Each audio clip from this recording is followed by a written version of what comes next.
আজকে রয়েছে আমাদের ইফতার। ইফতার সাজানো বাঙালি মুসলমানদের চিরায়ত ঐতিহ্য। আজকের আইটেম অন্যান্য দিনের চেয়ে একটু বেশি। অনেকে মুড়ি দিয়ে খেয়েছেন কিনা জানি না।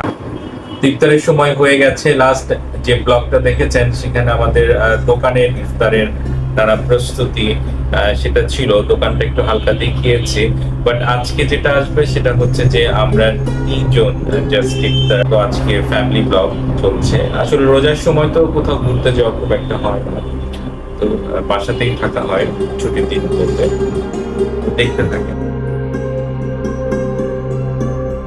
আজকের পর্বে সকলকে আমন্ত্রণ। জি আসসালামু আলাইকুম। জুনায়েদ জিলানী ব্লগসে আজকে রয়েছে আমাদের ইফতার।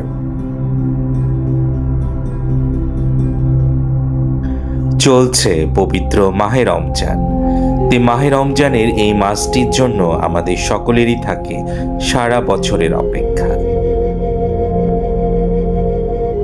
ইফতারের আগে প্লেট বাড়াবাড়ি অথবা ইফতার সাজানো বাঙালি মুসলমানদের চিরায়ত ঐতিহ্য। বাসায় থাকলে আমিও চেষ্টা করি ইফতার সাজাতে। ছোটবেলার অভ্যাস, আর ইফতার সাজাতে কেন যেন বেশ ভালোও লাগে। এক পুরনো ঐতিহ্য বলা যায়।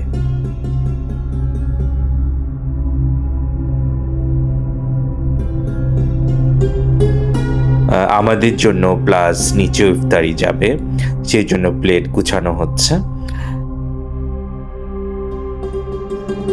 ইফতারের আগে এই মুহূর্তটা আসলে অনেক আনন্দের। সর্বশক্তিমান মহান আল্লাহ তাআলার এক বিশেষ রহমতের মাস এই পবিত্র মাহে রমজান। সর্বশক্তিমান মহান আল্লাহ তাআলা যেন আমাদের সকলকে ক্ষমা করে দেন এবং সকলের জীবনে যেন নিয়ে আসেন অনাবিল শান্তি এবং সমৃদ্ধি। বাঙালিরা তো আসলে ভাজা পোড়া বলতে পাগল, তবে সারাদিন রোজা শেষে ফল খাওয়া অনেক উপকারী শরীরের জন্য। আমাদের ব্লগগুলো আশা করছি ভালো লাগছে। আপনাদের মতামত কমেন্টে জানাতে পারেন।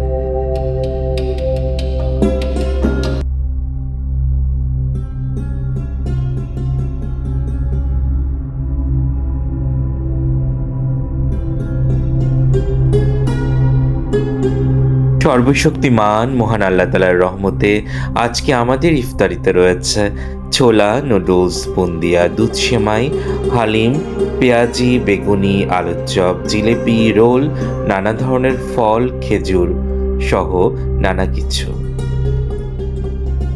যেহেতু আজ ছুটির দিন, কাজে আজকের আইটেম অন্যান্য দিনের চেয়ে একটু বেশি। আর আমার ছেলের দুষ্টমি তো রয়েছেই। আসলে যেটা বলে কইয়ের তেলে কই ভাজা। যেহেতু আমাদের আল্লাহর রহমতে খাবারের ব্যবসা, কাজে আমাদের ইফতারগুলো দোকান থেকেই অল্প করে নিয়ে আসি। এবং শুধু আমরা না, দোকান রিলেটেড যারা আছেন, নিচে যারা আছে, সবাই আমরা একসাথেই আমাদের ইফতারগুলো ভাগ করে নিই। এখানে মনে হচ্ছে আমরা হয়তো মাত্র তিনজন, কিন্তু আসলে আমরা তিনজন না। এই ইফতারগুলো আমরা অনেকেই খাচ্ছি, একসাথে ভাগ করে নিচ্ছি। কারণ এখানে দোকানের মানুষ আছে, নিচে যারা আছেন তারা আছে, সবাই মিলেই আমরা ইফতার নানা জায়গায় বসে উপভোগ করছি।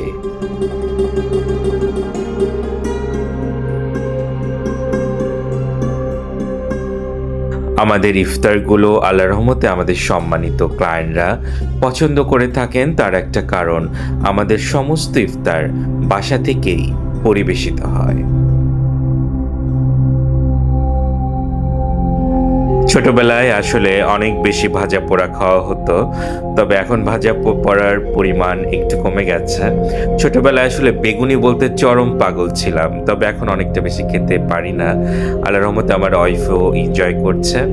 আমার ছেলের যা যা পছন্দ সে সেটা খাচ্ছে।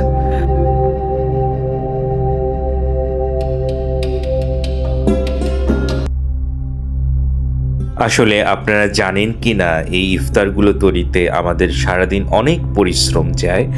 কারণ যেহেতু আমাদের শখের ব্যবসা, আর শখের ব্যবসার সব কিছুই বাসা থেকে যায়, কাজেই সারাদিন অনেক পরিশ্রম থাকে।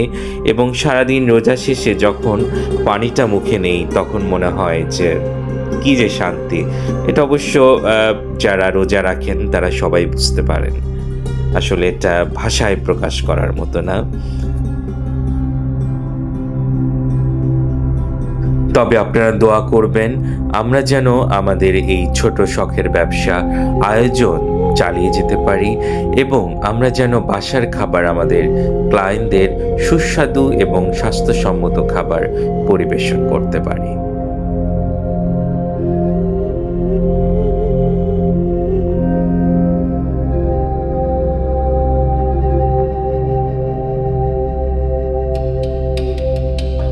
তবে আমার কাছে এই খাবারটি এভাবে খেতে খুব ভালো লাগে।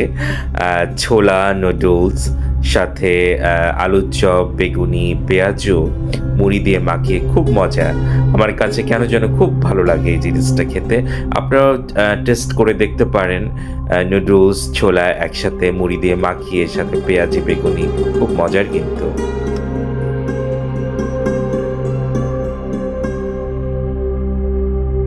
আগেই বলেছিলাম Junaid Jilani blogs, lifestyle blogs.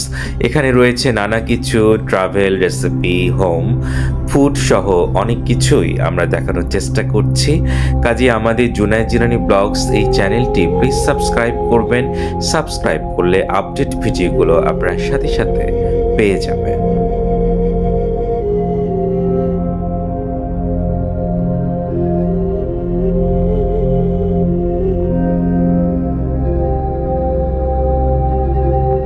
আমার ছেলে আবার আল্লাহর রহমতে হালিম খেতে খুব ভালোবাসে। আমারও হালিম খেতে অনেক বেশি ভালো লাগে। তবে হালিম অনেকে মুড়ি দিয়ে খেয়েছেন কিনা জানি না, আমি হালিম মুড়ি দিয়ে খাই। মুড়ি দিয়ে খেতে কিন্তু অনেক মজা।